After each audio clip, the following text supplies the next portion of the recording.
How do you do, neighbor? It's Berean Spirits time once again.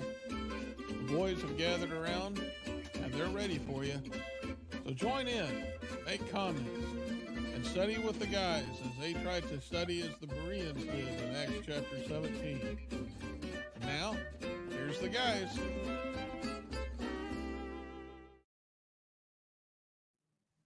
Welcome back to another episode of Berean Spirits. My name is Chris Peltz. I'm the evangelist with the Southside Church of Christ.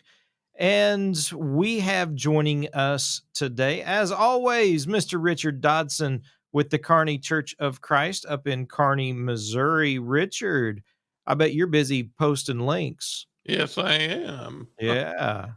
Hi, how are you? Good. Yeah, hanging in there, man. I'm hanging out. I'm loving it. This weather's been just phenomenal for Oh, yeah. Yeah, the weather has been just fantastic. absolutely. I can't imagine it getting any better. I know. I can. I hear that. You Man. know, my poor son's in Wichita, and it's been 106 degrees was the actual temperature. Woo. And I told him last night, I said, "Yeah, we banished you to hell," is what it's starting to look like. 106 degrees with this humidity is pretty bad. Yeah. Yeah.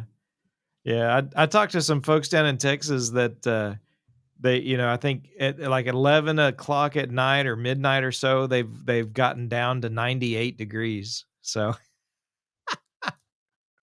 A balmy Crazy. 98. I know it. I know it.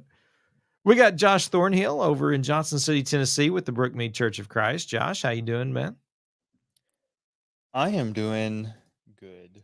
Even though Yeah. I'm here with Richard, I am good. I'm good. Yeah. Yeah. Awesome. Awesome. We've had a little bit of feedback come in. Some folks that listen and they just they appreciate the work and the conversation that we have, the studies that we have. And we appreciate everybody who tunes in and listens.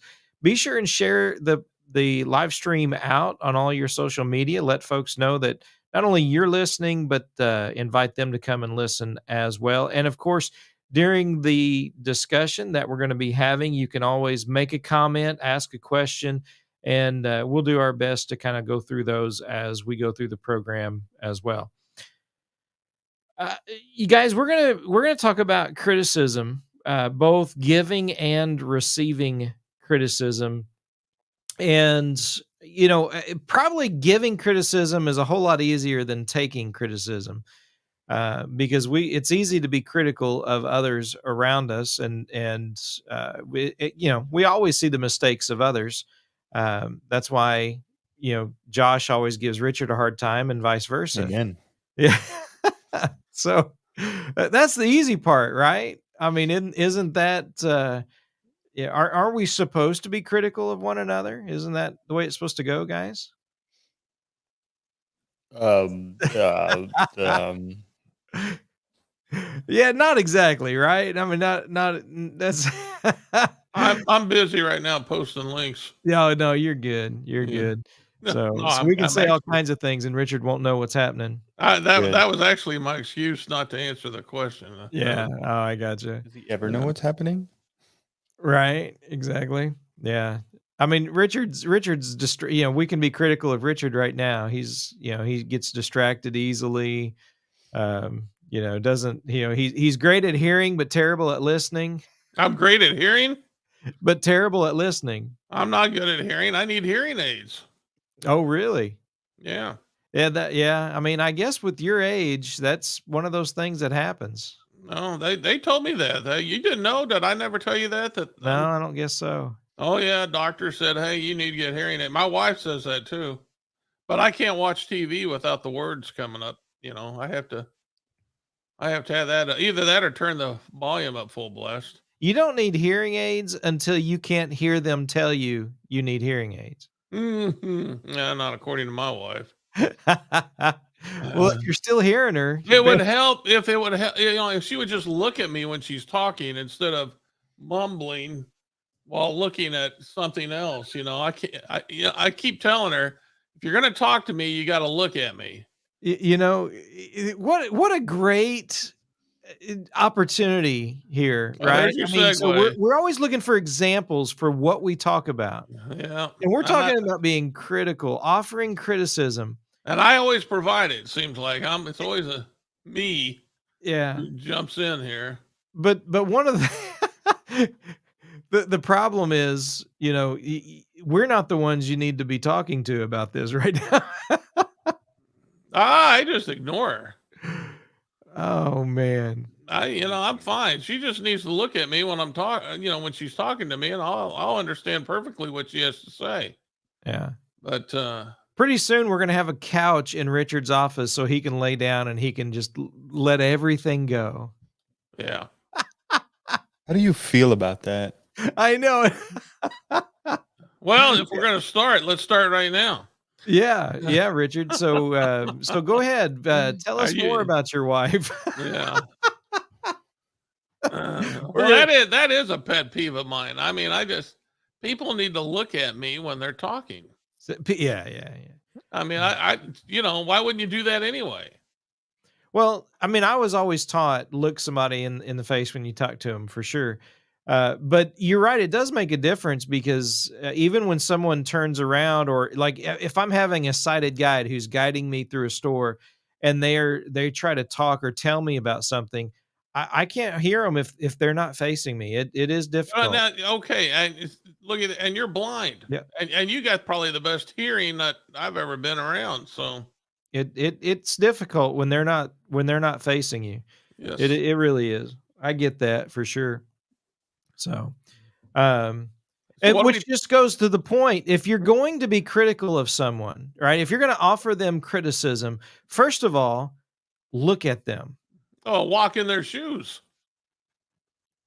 You True. know, if I can add to that, I've No. heard I've heard it said before that before you criticize someone, you should walk a mile in their shoes. So that way, when you criticize them, you're a mile away and you have their shoes. That's right.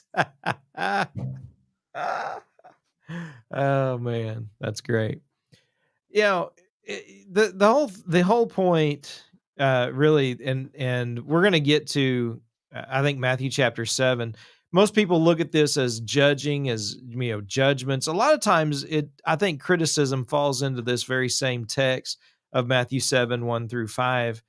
Um, you know, first of all, when we offer criticism, first of all, I think we need to make sure that our heart is in the right place, right? We've examined ourselves. We're going to them. We're going to go to someone and do so with a spirit of encouragement and trying to help, and with a view of eternity. First, Those are some of the most important things, I think, before we ever go to someone, to make sure that that is our goal and our motivation, right? It's First not. Corinthians 13. Yes, I mean, Yeah. First Corinthians 13, when it talks about love, it talks about our attitude towards others. Sometimes the criticisms we have, we just need to keep them to ourselves. I think that's a point also. They're not always necessary. Sometimes there's personal preference involved. We may like something to be done a certain way, that others, like it to be done another way. And it's just not even necessary to speak. And it doesn't do anything other than put out, your personal preferences, rather than help them in some way to better themselves or the situation that they may find themselves in. And sometimes we got to think about that. What is the purpose of this criticism that we're going to be offering? And is it going to be helpful in the long run, or is it just merely, we think we got a better way of doing it? Yeah, I think a lot of that depends on the person. If it's a wife or a husband, then some of that is just learning to live with each other and finding out what irritates the other person. Yeah. And so, you don't it shouldn't be a big deal. I mean, you might get a little irritated, but I mean, that's just part of living with somebody. And that's the same with really good friends. I mean, you should, if you have a really good friend, then you should be able to tell them what you like and don't like about them, and they should be able to say the same thing to you without any risk of hurting that relationship. Because you've established a friendship, and so those things, I don't think they really pertain. What we're really talking about, though, is there's a lot of people that we deal with trying to convert people to Christ, and also people even in the church that we don't have that same type of relationship with. Yeah. And that's where I think we need to practice a little bit more of a decorum. You can't treat everybody the same way you treat your kids or your wife, or even your best friend. Um, and that's where I think it comes into play. I mean, I can sit there and say something about like my thing about my wife, saying what I was saying earlier about looking at me when you're talking. Yeah, that's gonna, if she heard me say that, that'd get her irritated. But I guarantee you, I can promise you, not one time did it enter her mind I didn't love her. Not one time. And the same thing, with me. And good friends are that way too. Good friends know that, hey, we're just good friends. I mean, we say anything, but it's, you don't have that same level of confidence in a relationship with everybody, and that's where you have to really be careful. It'd be nice if we did, but we don't. And so because of that, we're going to have to uh, kind of put our best foot forward. Yeah. Yeah. And I will be sending her the link to this show, by the way. Oh, she's heard it plenty of times. I mean, as far as what I said, she knows. It's one Oh, thing, yeah, but it's one thing to say it to her, but then just to announce it to oh the world. yeah, she's heard me say it to other people too. Uh, she'll just shake her head. She'll ignore me. Don't worry about that. It's like Michelle. Michelle has ways of getting even with you without you knowing it. Well, my wife does the same thing. So Yeah. Well, Michelle one Josh, time, Michelle one time told my wife that when she gets mad at Chris, she just rearranges things, that's and right. him being blind can't find it. Oh So man. yeah. Yeah. Well, Josh, go ahead and chime in here, brother. You know, I think one of the distinctions that we can remember, before we go and try and talk to somebody, I think we need to ask ourselves, is this something that's wrong? Is this sinful? And if it is, then we need to approach it from that standpoint. Obviously, all the things that have been said already still apply. Need to do so in a loving manner. Need to do so with their best interest at heart. But sometimes I think we might offer criticism when criticism really is not needed. Mm-hmm. If somebody just irritated me with something they said or did, I just need to let that go. More often than not, I just need to let that go. And we're going to get to the receiving of criticism for sure, but yeah. Sure. Yeah. And if let's, I don't know, but there's a lot of cases where, we're going to rub people the wrong way, or they're going to say something that, we just didn't like, or, wrong place, wrong time kind of thing. And in most cases, we just need to let that go. We just need to move forward. Just give them the benefit of that. They didn't mean it that way. I'm just gonna move on as if they never said that. Just get over it, kind of thing, and not make a big federal issue out of it. I think sometimes we do want to make federal issues out of the tiny stuff, and going to them, it's really just petty. You looked at me funny yesterday. Or Chris hasn't looked once at me while he's talking today. I'm rather offended. But anyway, I think we need to step back and think, do I really need to go to somebody with this? Um, and if there is something that's ongoing, let's say there's a brother who's, doing something in worship that's just really distracting to you, and it just keeps going on and on and on. Maybe gently going to them and said, "Hey, this has kind of been a distraction to me, and it's kind of hard for me to focus during my worship." Maybe then that would be a time to go to somebody. But unless it's sin, and unless their soul is in jeopardy, a lot of times I think we can just fix our own hearts and not really cause a stir about things. I just think sometimes we feel like we have to say something in every little given thing, when most of the times, if we just move forward on our own, you know, that can all just be ignored and not doesn't need to be dealt with, kind of thing. If you have to start off a conversation with no offense, but yeah, maybe you need to, Saying no offense excuses any offense you might yeah, proceed to. it's like what you're about to say is offensive. And I know that's not always the case, but still, I think you're right. I think sometimes we need to, is this really something that's necessary to bring up and to talk about? If we've been annoyed by something, is it something that is so terrible, so bad, or something we need to just let go? We just need to, realize there's some personality differences, and deal with it, live with it ourselves, and not risk, a relationship, or the opportunity for future encouragement, especially when you're dealing with such a sensitive society that we live in today. We have such thin-skinned people around us for the most part, that every little thing someone finds reason to leave or run away, or to use that as an excuse, to turn away from the Lord. And that's unfortunate. That's not a good or healthy way to go about it. And so sometimes we have to be extremely careful.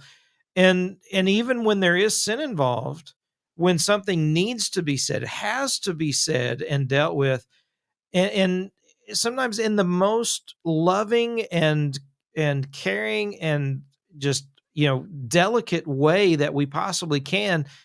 Sometimes it doesn't matter, right?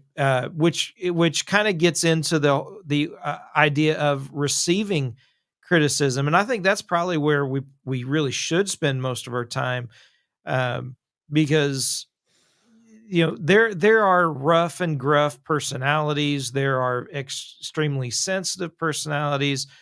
Ultimately, we have to answer for ourselves, and we have to take into consideration, when we are being given criticism, how we're going to take it, how we're going to receive it, because that's probably going to have the biggest impact on us personally, and can help us when we do find ourselves having to offer criticism.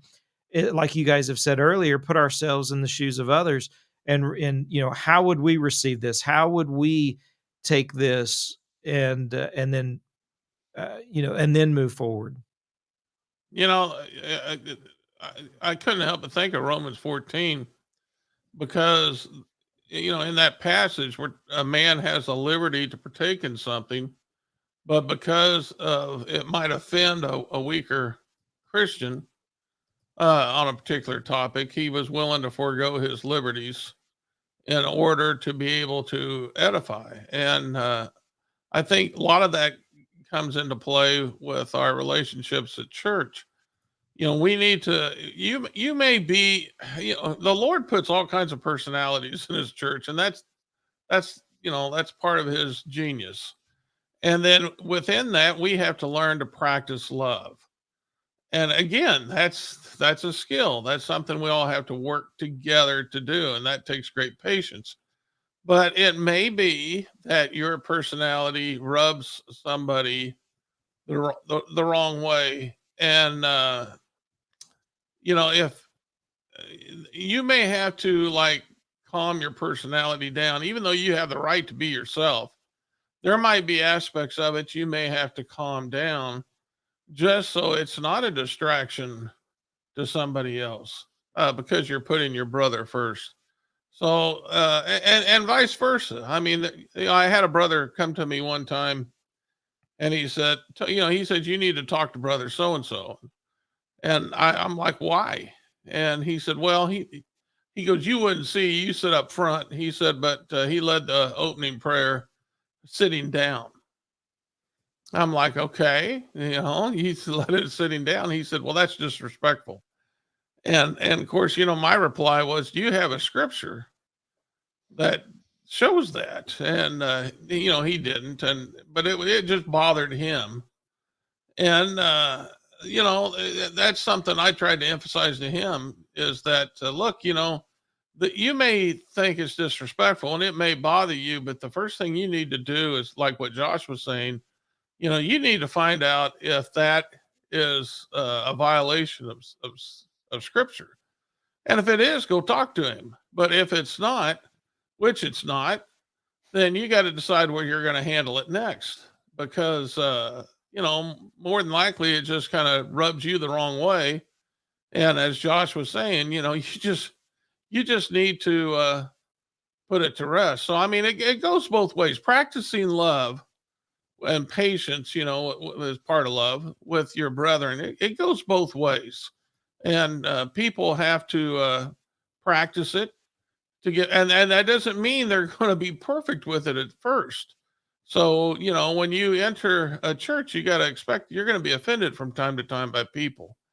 But, everybody's working hopefully together to get better. And that's the goal. Yeah.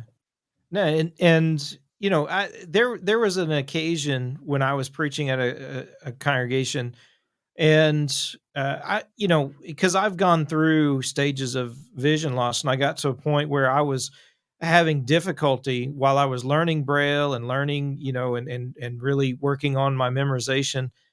I had some brethren read scripture during my sermon, and there was a gentleman came up to me, and he was real uncomfortable with the idea of, while I was preaching, asking someone out in the in the quote unquote audience to read a passage during my lesson. And we talked about it, and I asked him, first of all, was it sinful, or was it just different, something he wasn't used to, which he considered. But then he thought, well, he was extremely nervous. He didn't know if I was going to call on him or not, which I explained to him. I talked to these men before we ever started. I didn't just randomly call on someone, unknowingly.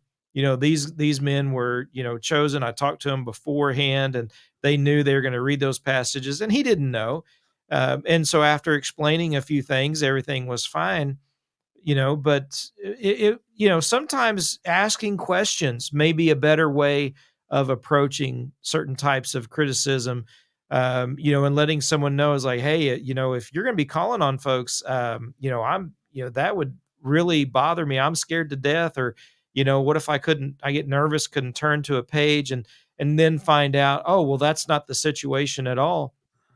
Sometimes with criticisms, we can approach them in ways of asking questions, but the biggest thing is, how do we receive that? And you know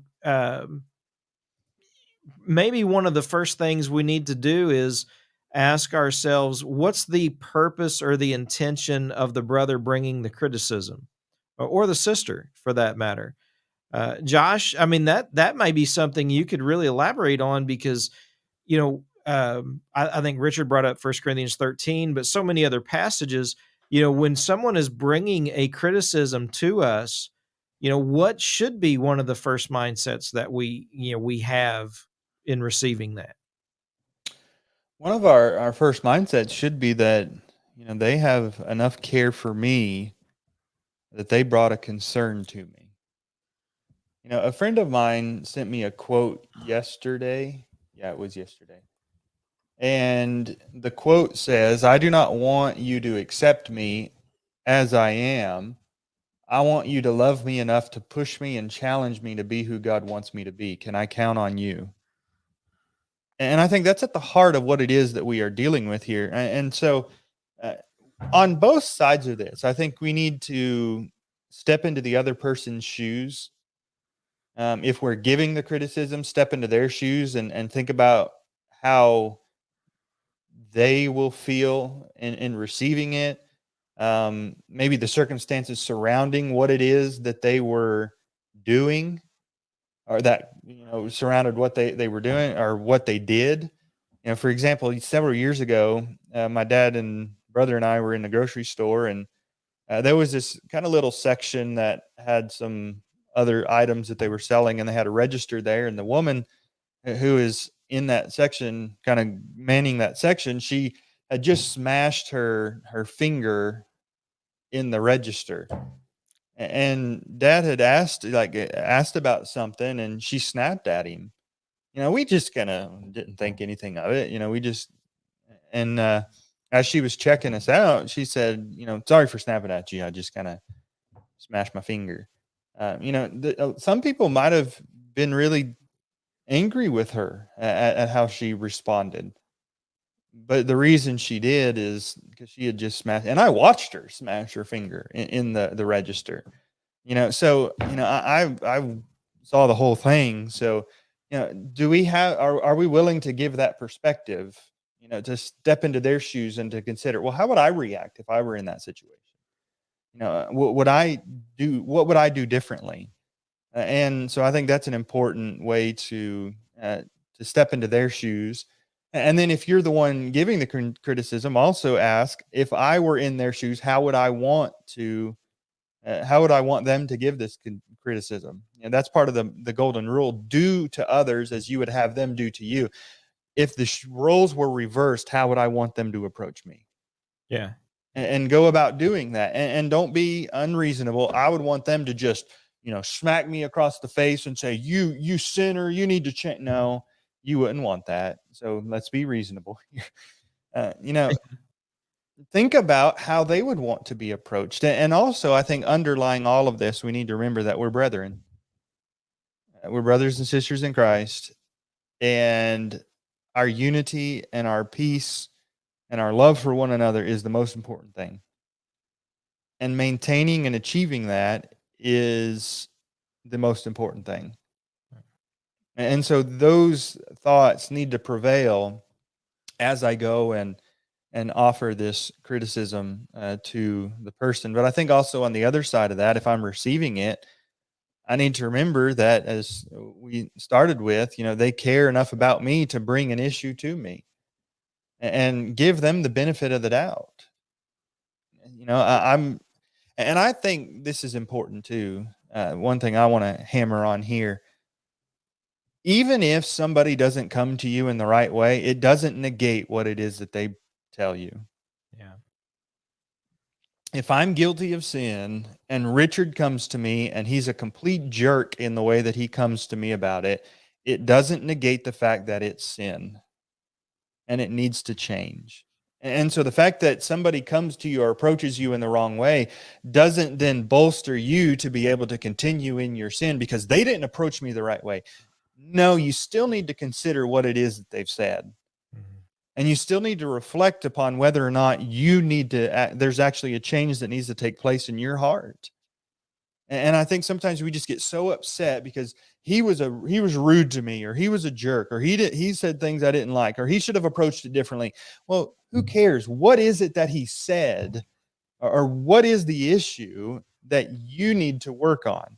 And go about working on that and let them take care of the rest. And if it's that big of a deal, talk to them about how they approached you, but do so with it. I appreciate the fact that you cared enough to come to me, but I didn't appreciate the way that it was handled.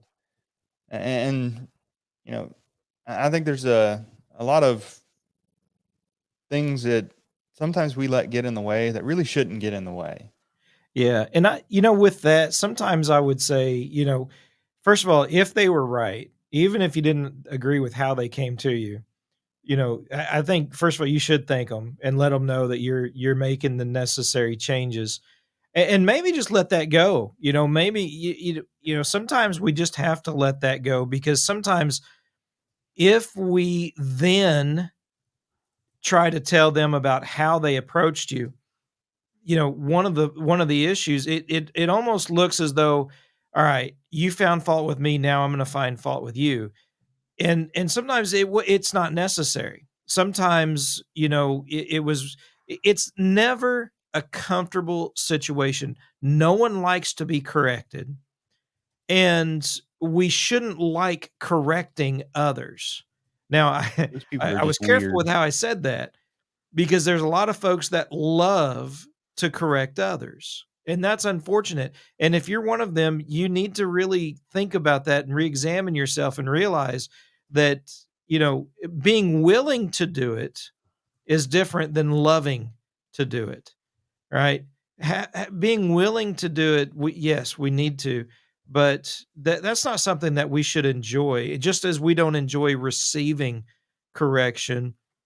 But we should understand that, um, it, you know, that how we respond to that can affect their soul just as much as it affects ours, and not just with brethren. Sometimes we as Christians are criticized by those of the world, and how we receive that criticism can really be a determining factor in their response to the gospel.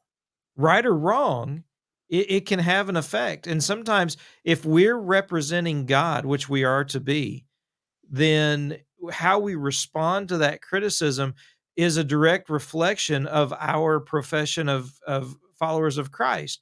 And so they look at our response and handling of that criticism as what we, are, uh, conveying God's response and Christ's response. And is it going to be in such a way that helps bring them to Christ? And are we responding in view of their eternal soul? Or are we responding with a hurt feeling, or, in some way or manner that is not helpful to the cause of Christ? That needs to be at the center of our mind, I think, at all times. Mhm. Richard?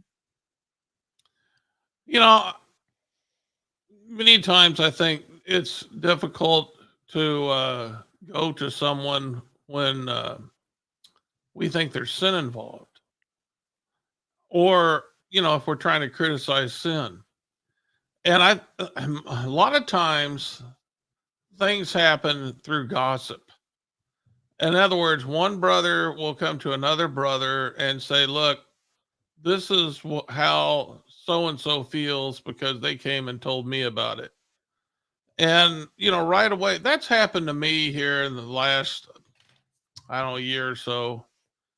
And I'm like, my first thoughts were, how do you even know about this? And of course, he said, well, she told me. And I'm like, well, then she needs to come talk to me. And I think how we handle when we're giving criticism, whether it's part of our duty and as a rebuke of sin, or that's really telling how that's going to convey to the hearer. Are we following the scriptures, or are we doing it by taking part in gossip? In Matthew chapter 18, a brother who wronged somebody, uh, they go talk to each other. That's something that takes place alone. And I can see where a brother I see that, coming up, and where I'd be saying, like, Chris, uh, what happened here? I kind of got mixed feelings about this. Did this happen? And then discussing whether or not that was a violation of scripture.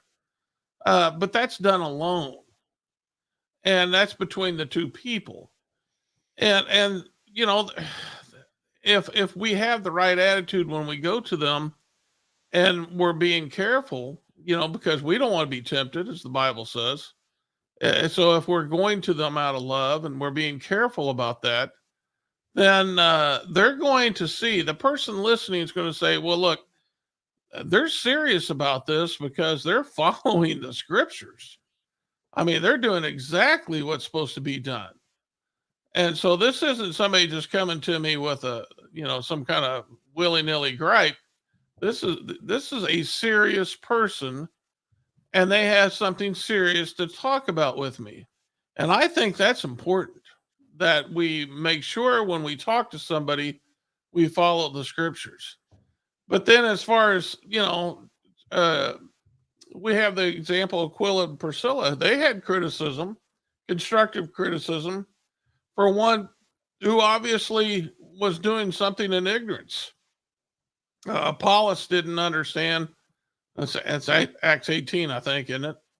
Apollos didn't Yeah. understand about the baptism of Jesus, and so they pulled him aside privately and expounded to him. Aquila and Priscilla expounded to him in a more thorough way about the scriptures. But that was done privately, and of course, we can see from Apollos' life. I mean, it paid big dividends. I mean, he did quite a bit. But those are the kind of things I think is important, is that we're thinking about the brother and we're following the scriptures when we're going to them. And I think that's really important. Yeah. We got a comment here. Is it wrong to let me post this. Is it wrong to go to another brother It is rather wrong. than go to the one you're criticizing? It contradicts Matthew 18, but brethren still won't do it. I mean, that gets to what you were talking about when, it can become gossip in a hurry, Yeah. right? Yeah. And, you know, um, and this is where, not to justify, any type of wrongdoing or anything, but um, but sometimes you're going to have those confidants, right? Like a husband and a wife who can talk to each other about a situation that just, it just, you get irritated by. You get irritated by little quirkiness of one person or another, and you mention that, you kind of get it out, but it's not anything that needs to be said to the person, because it isn't sin, right? It's just something you just need to let go. And talking to that, to a spouse about it, I think is going to happen. And I guess the question is that right or wrong? um and I can see both sides of that, where you could say, well, that's wrong. Now you're just, gossiping. It just happens to be with your spouse, as opposed to going to someone else. um you know but at the same time, you know um it's one of those things where, maybe somebody who's a little bit more level-headed and to the side of the situation, that's not affected by whatever the criticism you have, can say, like, what's, no, that it doesn't bother anyone else. There's, this is not something that needs to be, even brought up. Just let it go, and really just kind of talk you down, in the moment, in the situation, is one way that I look at that. But I can definitely see where it could be a bad situation if you're just going around and just telling everyone, criticizing a person to everyone else, and not going to them and talking to them if it bothers you that bad. So I don't know if that, Well, maybe I'm and, going to get lambasted for that answer, but here, and he expounded on this. He goes, I overheard a complaint once by a member to someone about another, and she said, have you talked to the elders? Elders of any count would say, have you talked to the one you have a problem with? And there are a lot of people, I've seen this too, that when they have any kind of issue with someone, the first thing they do is they go tell the elders. And many times, unfortunately, for the elders' sake, they'll say, I'll deal with it. And, a lot of times the elders need to answer exactly what was just said. Have you talked to the one you have a problem with? That's part of growing in love. mhm. And so, it's an opportunity. It's an opportunity to exercise love, and we're not taking part in it that way. So When we have criticism and we feel like it needs to be expressed, it's best to go and talk to that person alone and expose that. But if you do it scripturally, as I said before, if you do it scripturally, then they're going to take your criticism serious because you're being serious in how you're giving it. Yeah. Especially if you couple your criticism with what Josh started off the show by saying. Is it scriptural criticism, or is it just a quirk that I don't like? You know, if it's just a personal thing, Yeah. then let it go. Sometimes, and maybe Josh, you can elaborate on this a little bit as well, but criticism, I think we need to understand we're talking about a negative connotation, right? I mean, it generally is something that is in a negative sense, whereas encouragement, like, there are different teaching styles. The way that I teach, as opposed to a couple of brothers here where I'm at in Missouri, their teaching styles are completely different. Nothing bad, nothing wrong with just the way we approach certain topics, or the way we go through a study is going to be different. And that's, and I don't mean that as a criticism. It's just, it's been, sometimes the way I approach something is beneficial to certain people, but the way they approach it is beneficial to other, people, because of how their mind may work. And I know Richard is very much aware of. Yeah, you're setting me up. No, no, I mean, but just sometimes the way we approach things can be different, and some people receive it better than others, because of our style of things, whether it's preaching, whether it's Bible teaching, and so sometimes it's not always as much a criticism, as much as pointing out some differences. Um, but if it's something that we think needs to be changed, that's usually what criticism is about, right? Something needs to change, and that's why a criticism is brought up. That's why it is expressed, and that's where we need to think about, is this an absolute necessity that this change? And I think a lot of times we would be better served to understand no, and that we can probably keep it to ourselves. Not trying to set you up, Richard. So go ahead, Josh. I think another thing that we can keep in mind, if we feel that there is a need for criticism, and there's a place for constructive criticism. Yeah. There's a fella who has come to me multiple times and says, you're kind of too fast when you're preaching here. So could you slow it down a little bit?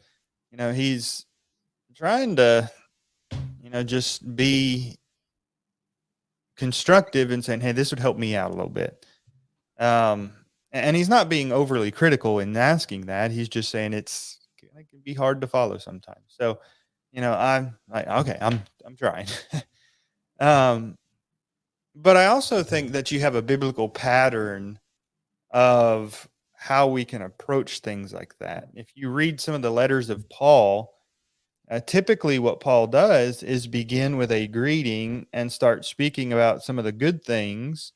I mean, you see this in the letters to the 7 churches in Asia as well. Again, in the letter to Ephesus, it starts off, I know all these good things that you're doing. You do this, you do that. I'm trying to jump over there real quick. I know your deeds, your toil and perseverance. You cannot bear with those who are evil, put to test those who call themselves apostles and they are not, and you found them to be false. And you have perseverance and have endured for my name's sake, and you have also not grown weary. Good job in that. I appreciate all these good things that you're doing, but I have this against you. You have left your first love. And so that can help, I think, sometimes show that we are sincere and we are caring in the fact that we are bringing a criticism to them instead of just being overly critical. We're saying, I appreciate this, and I love the way that you've done this, and I think you're such a great encourager or whatever it is in this regard. But there is something I did want to talk to you about, and it's this. And I think that can help show that, we're not just trying to tear them down. Ultimately, our goal is to build up. And sometimes we do need to tear down before we can build up, but we need to show that we have a care for them and we do appreciate them. And our goal is to help. Yeah. And so I think sometimes that can help us to, come across in a better way that they'll be more likely to receive. And Richard, I want to throw this to you as well, because with what Josh was saying there, last week Josh and I talked about prayer, and we talked about persistence in prayer, right, and constantly going to God and making our petitions made known. With criticism, there's a little bit of a contrast here, because with criticism, when we do make it known, that needs to be the end of it.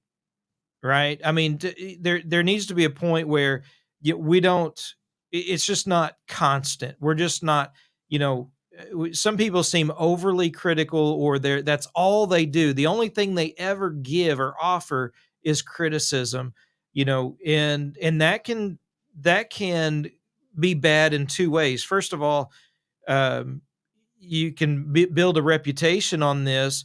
And then when you do go to someone with something that's extremely legit, they're not going to listen to you because they've already got it in their mind, whatever he says is just going to be negative, and so they don't want to hear it. Whereas when there's encouragement, when there's other things that are talked about, there's the relationship is built when something then is offered as criticism, you are, and I think you talked about this at the very beginning, you are more than likely to listen to that criticism. But once it's offered, that, it's been offered, whether it's received or not is up to the person you offered it to. You don't have to keep bringing it up. No. I guess it depends on what you're being critical about. If it's sin, right, then it continues. I mean, if things can't get resolved, then things have to continue. I mean, sin is its own little cat. I mean, we've talked about how to handle sin and brothers and sisters in sin, but I think with criticism, for the most part, we're generally not talking about sinful situations. We're generally, all right. So we're talking about criticizing the preacher. So, yeah. You preach too loud. Whether you have an outline or not. Too long. Yeah. Bullet points. Yeah. I mean, and the way you can say it. I mean, let's just say, for example, the preacher decided to preach a different type of lesson one Sunday, and he just used a different style. And you like the old style. Let's say that you prefer to have bullet points instead of the style he chose. Oh. You can let that be known. Just say, I prefer bullet points. You don't have to tell people that was the worst sermon you ever heard. But you can just, say, look, I prefer bullet points, and drop it like Chris mentioned. But needless to say, yeah, you can put in whatever type of criticism. That's just, I do want to say this. If you practice being critical, that can become habitual, and that really does. You can get a name for that. Yeah. And that hurts your criticism, because people just expect you to be critical about everything. And that's never a good thing. Look for the best in people. Look for the, how it's going to benefit others. The reason I was bringing up a sermon outline is because I did preach a lesson that I chose to deliver it a different way. Almost every lesson I ever give is with bullet points. But this one I chose to give a different way, and there were some who received it. They didn't like it. They liked the bullet points, but yet there was others that thought it was the best lesson they ever heard. And so, it goes along with what Chris is saying. I mean, to each his own. I mean, some things some people like. Some people like black cars. Some people like white cars. Some people like blue cars. As long as what is taking place is scriptural, then accept the fact that we're all different, and accept the fact that we all have different tastes, and learn to appreciate that instead of being critical. Not everybody's like you, and don't try to make them that way. So, and I'm going to give it to Josh for some last thoughts. Before we do that, Richard, if you don't mind going to 1 Corinthians 13, I want you to read that once Josh is done with his last thoughts in verses 4 through 8 of 1 Corinthians 13 in closing, if you don't mind. But Josh, Well, any you last didn't thoughts? you didn't tell me to do that beforehand. I know. I'm joking. I know. It's all good. 1 Corinthians 13, 4 through 8. Yeah, but Josh, go ahead with your last thoughts. Well, I think this is an important thing to keep in mind, because a lot of the problems and the disunity that is experienced by congregations stems from this very thing. And so, on either side of it, we need to check our heart, whether we're the one giving the criticism or receiving it. We need to check our own heart to make sure that we're right. And I can't control what they do, but I can control what I do. And so I need to make sure that I'm keeping my heart where it needs to be. And that'll contribute to the overall peace and unity of the group. Yeah, absolutely. Absolutely. All right, Richard. 1 Corinthians 13, 4 through 8. Love is patient and kind. Love does not envy or boast. It is not arrogant or rude. It does not insist on its own way. It's not irritable or resentful. It does not rejoice at wrongdoing, but rejoices with the truth. Love bears all things, believes all things, hopes all things, endures all things. Love never ends. And love, as for prophecies, they will pass away. As for tongues, they will cease. And as for knowledge, it will pass away. Yeah. And I think that right there, that really is a true representation of how we should not only offer but receive criticism with eternity in mind. The spirit, the souls of folks are at stake, and our own, and it needs to always be with that heart, with that attitude, and received in the manner in which assuming that they came to us with the best of intentions. Whether they did or not, that's how we should receive it, and I think we'll all be better for it. So, anything else, Richard, before we go? Nope. Folks, we appreciate everybody tuning in to Berean Spirits every Thursday morning here at 10 o'clock Central Standard Time. Be sure and email us, bereanspirits@gmail.com, if you have any questions, thoughts, topics you want to talk about, anything like that. We'd love to hear from you. Until next time, remember to search the scriptures with Berean Spirits.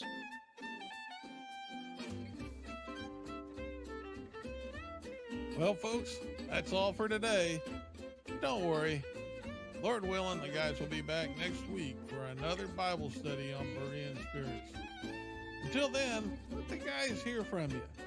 Drop them some email at bereanspirits@gmail.com. They'd love to hear from you. Until next time, let's keep studying that Bible.